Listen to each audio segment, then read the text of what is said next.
Morning student standard 8 में subject Sanskrit. तो हम लोगों ने संस्कृत में लेसन नंबर 6 पढ़ा था, रमणीय नगरी, और उसमें फेस कार्ड में नोटबुक वर्क भी किया था। अभी हम लोग लेसन नंबर 7 सुभाषितानी, कौन सा है? सुभाषितानी।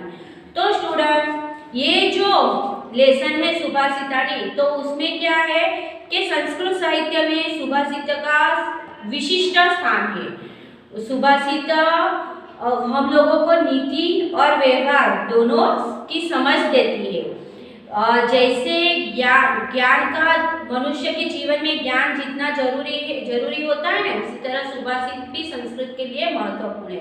तो कितनी सात जैसी, देखो आप लोगों के पास टेक्स्ट बुक है तो उसमें कितनी सुभाषितानी दी है? 7 दी है। तो वो 7 सुभाषित में क्या है वो हम लोग आज देखेंगे। तो स्टूडेंट आप लोग भी अपनी टेक्स्ट बुक खोलिए। चलो हम लोग सुभाषितानी देखते हैं।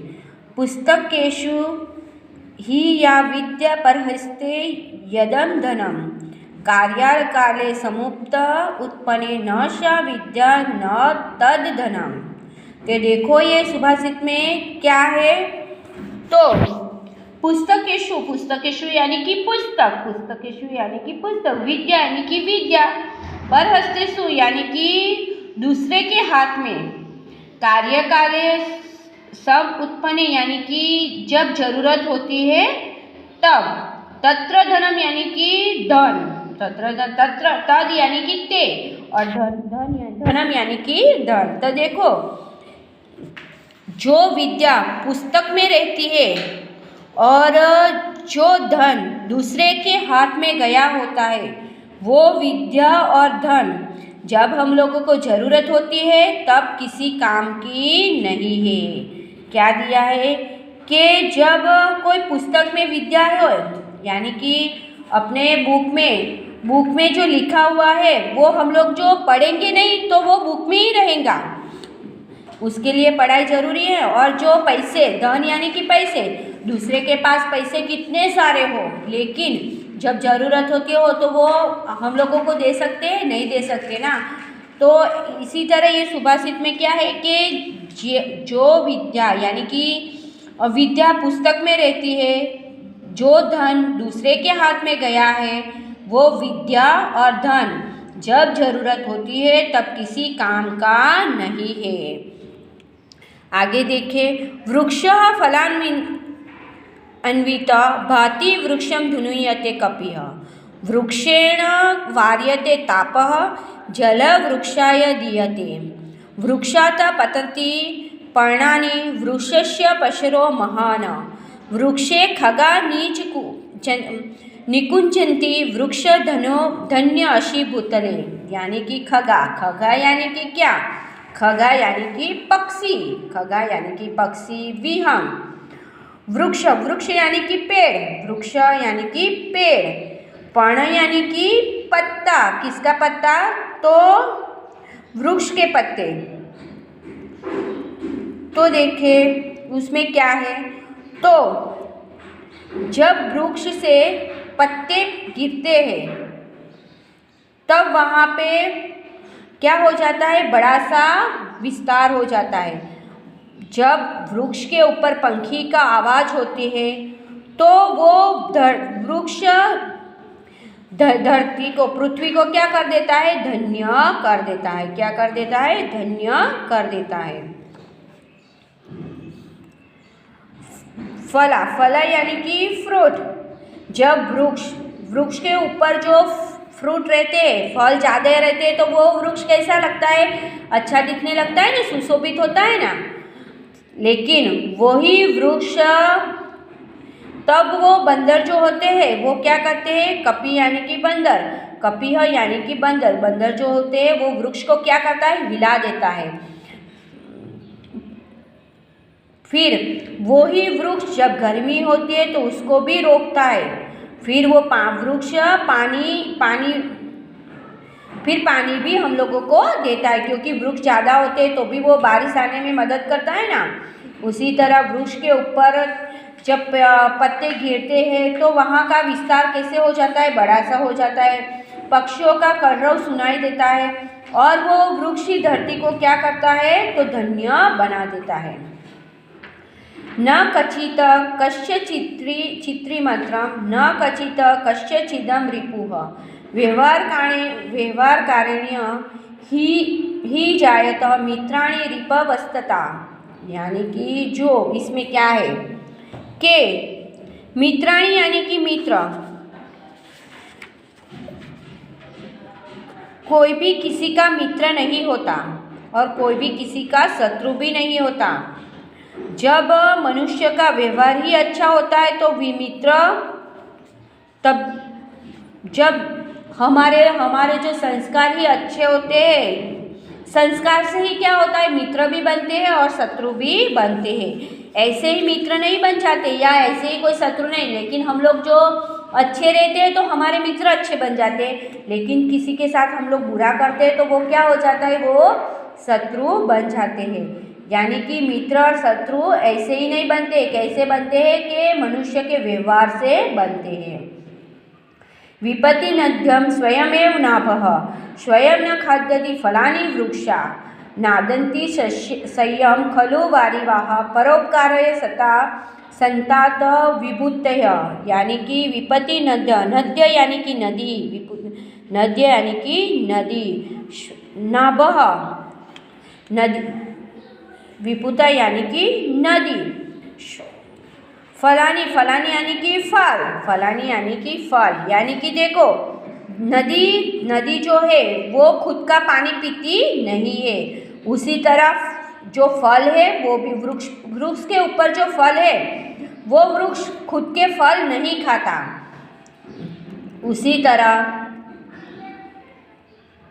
उसी तरह जो बादल है वो उसने जो उगाया धान्य है वो खुद नहीं खाता।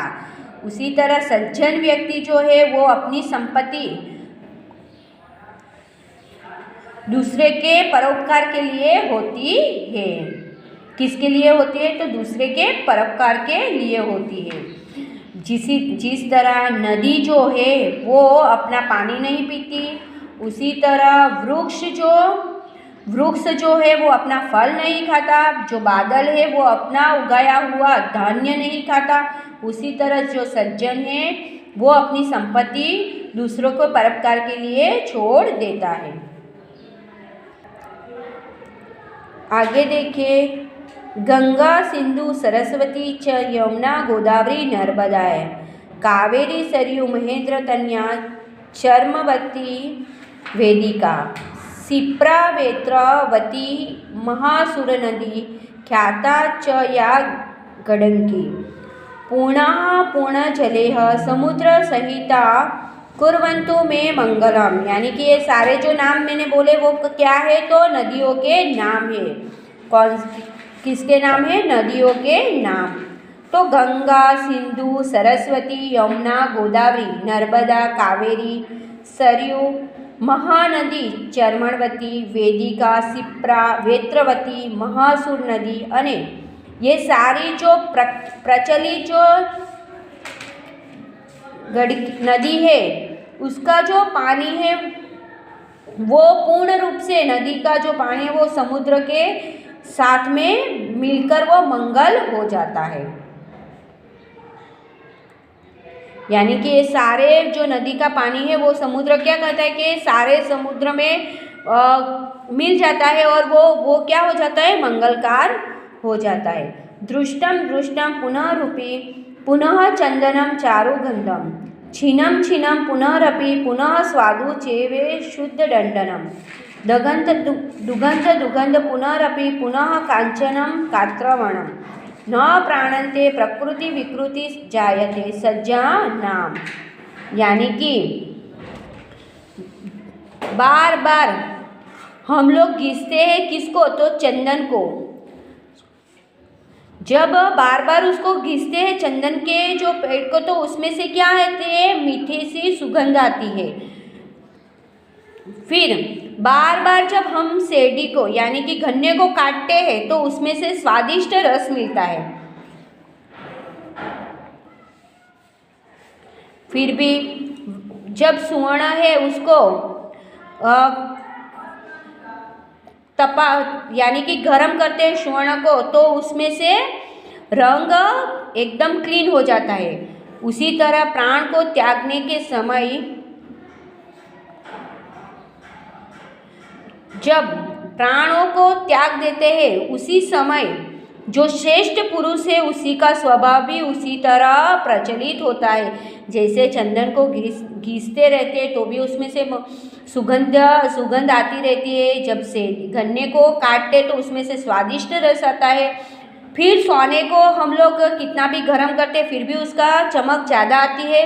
उसी तरह जब प्राण त्याग देते हैं जो अच्छे व्यक्ति है, श्रेष्ठ व्यक्ति, तो उसका भी विकार होता ही रहता है। तो ये जो सुभाषितानी है वो सुभाषिता के द्वारा हम लोगों को अपने जीवन में अलग अलग समझ मिलती है। पाठः सुभाषितानि सुभाषितोना श्लोकोનું ધ્યાનપૂર્વક શ્રવણ અને પઠન કરીશું તથા તેનો ભાવાર્થ સમજીશું। પુસ્તકેષુ હિ આ વિદ્યા પરહસ્તેષુ યદ્ધનમ કાર્યકાલે સમુત્પન્ને ન સા વિદ્યા ન તદ્ધનમ। ભાવાર્થ, જે વિદ્યા પુસ્તકોમાં રહેલી છે અને જે ધન પારકાના હાથમાં રહેલું હોય છે તે વિદ્યા અને તે ધન જરૂરિયાત ઊભી થાય ત્યારે કાંઈ કામમાં આવતા નથી। સમજૂતી। વિદ્યાર્થી મિત્રો, આપણે ઘણા સારા પુસ્તકો વાંચીએ છીએ, પરંતુ જો આ પુસ્તકો દ્વારા મળતો બોધ આપણે આપણા જીવનમાં ન ઉતારીએ તો તે પુસ્તક દ્વારા પ્રાપ્ત થતી વિદ્યા પુસ્તકમાં જ રહી ગઈ છે તેમ કહી શકાય। જેમની વિદ્યા પુસ્તકમાં જ રહી જાય છે તેમના વિશે આપણે ત્યાં એક કહેવત છે કે ભણ્યા પણ ગણ્યા નહીં। આમ પુસ્તકમાં રહેલી વિદ્યા અને જે ધન પર બીજાનો અધિકાર છે તે ધન જરૂરિયાતના સમયે આપણને ઉપયોગી થતું નથી। વૃક્ષઃ ફલાન્વિતઃ ભાતિ વૃક્ષં ધુનયતે કપિः વૃક્ષેણ વાર્યતે તાપઃ જલમ વૃક્ષાય દीयते। વૃક્ષાत् પતन्ति પર્ણાनि વૃક્ષસ્ય પ્રસરો મહાन् વૃક્ષે ખગાः નિકૂજन्ति વૃક્ષધન્યોऽસि ભૂતલે।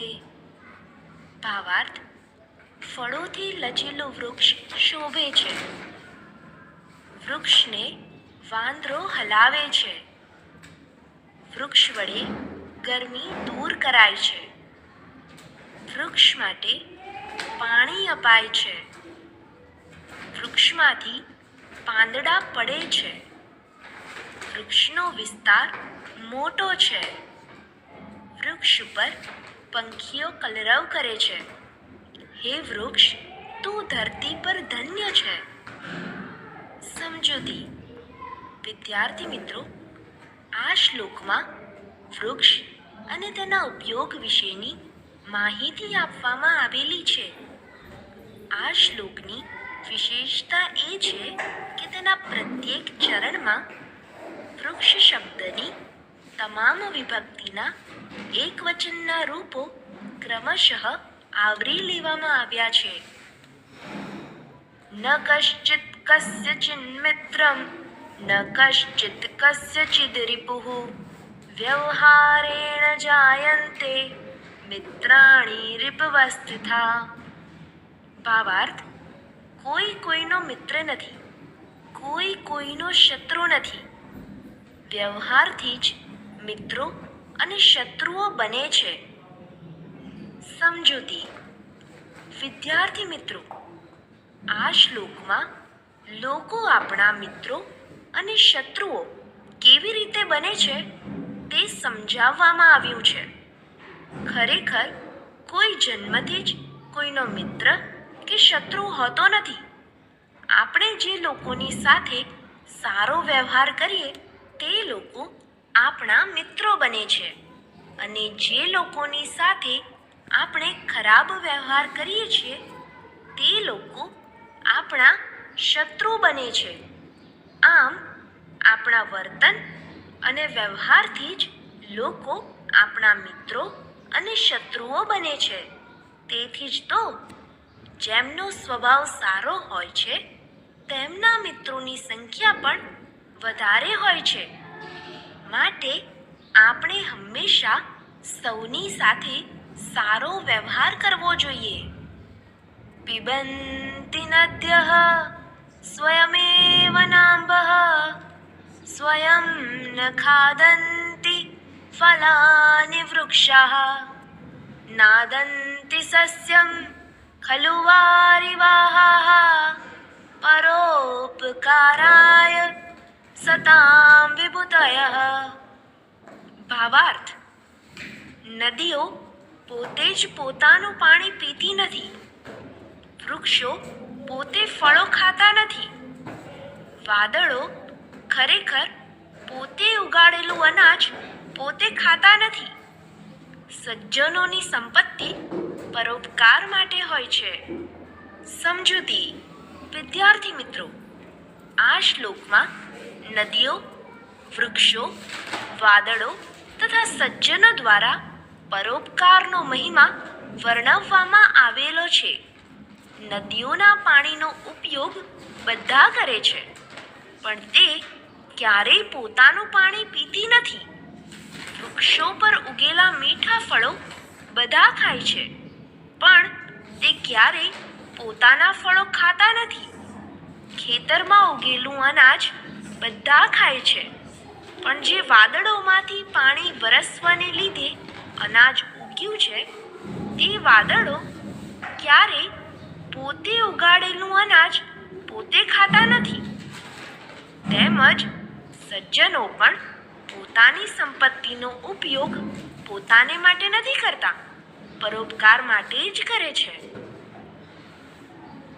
ગંગા સિંધુ સરસ્વતી ચ યમુના ગોદાવરી નર્મદા કાવેરી સરયુ મહેન્દ્ર તનયા ચર્મણવતી વેદિકા ક્ષિપ્રા વેત્રવતી મહાસુર નદી ખ્યાતા ચયા ગંડકી પૂર્ણા પૂર્ણજલૈઃ સમુદ્ર સહિતાઃ કુર્વન્તુ મે મંગલમ. ભાવાર્થ: ગંગા, સિંધુ, સરસ્વતી, યમુના, ગોદાવરી, નર્મદા, કાવેરી, સરયુ મહાનદી, ચર્મણવતી વેદિકા, ક્ષિપ્રા, વેત્રવતી, મહાસુર નદી પ્રખ્યાત જયા અને ગંડકી, આ બધી ભરપૂર પાણીથી પૂર્ણ નદીઓ સમુદ્ર સાથે ભળીને મારું મંગળ કરો. સમજૂતી. વિદ્યાર્થી મિત્રો, ભારત ભૂમિમાં આવેલી વિવિધ પવિત્ર નદીઓનો ઉલ્લેખ આ શ્લોકમાં થયેલો છે. ભારતના વિવિધ વિસ્તારોમાં વહેતી ભરપૂર પાણીથી ભરેલી નદીઓ એક થઈને સમુદ્રને મળે છે. તેના દ્રષ્ટાંત દ્વારા આ દેશમાં પ્રાચીન કાળથી એકાત્મતાની વિશિષ્ટ ભાવના વ્યાપ્ત થયેલી છે તે દર્શાવવામાં આવેલું છે. આમ જો આપણામાં રાષ્ટ્રીય એકતાની ભાવના હશે તો જ આપણું મંગળ થશે તે વાત અહીં સમજાવવામાં આવેલી છે. ઘૃષ્ટમ ઘૃષ્ટમ પુનરપી પુનઃ ચંદનમ ચારુગંધમ છિન્નમ છિન્નમ પુનરપી પુનઃ સ્વાદુ ચૈવેક્ષુ દંડમ દગ્ધમ દગ્ધમ પુનરપી પુનઃ કાંચનમ કાંતવર્ણમ ન પ્રાણાંતે પ્રકૃતિ વિકૃતિર્જાયતે ચોત્તમાનામ. ભાવાર્થ: વારંવાર ઘસાવાથી ચંદન વિશેષ સુગંધ આપનાર બને છે. વારંવાર પીલાવાથી શેરડીનો સાંઠો વધારે સ્વાદિષ્ટ બને છે. વારંવાર તપાવવાથી સોનું વધારે ચમકદાર બને છે. અને પ્રાણ ત્યાગવાનો સમય આવે તો પણ ઉત્તમ વ્યક્તિઓના સ્વભાવમાં કોઈ પણ વિકાર થતો નથી. સમજૂતી. વિદ્યાર્થી મિત્રો, આ શ્લોકમાં ચંદન, શેરડી, સોનું તથા ઉત્તમ વ્યક્તિઓની વિશેષતા દર્શાવવામાં આવેલ છે. ચંદનને વારંવાર ઘસવાથી તે વધુ ને વધુ સુગંધિત થાય છે. સોનાને વારંવાર તપાવવાથી તે વધુ ને વધુ ચમકદાર બને છે.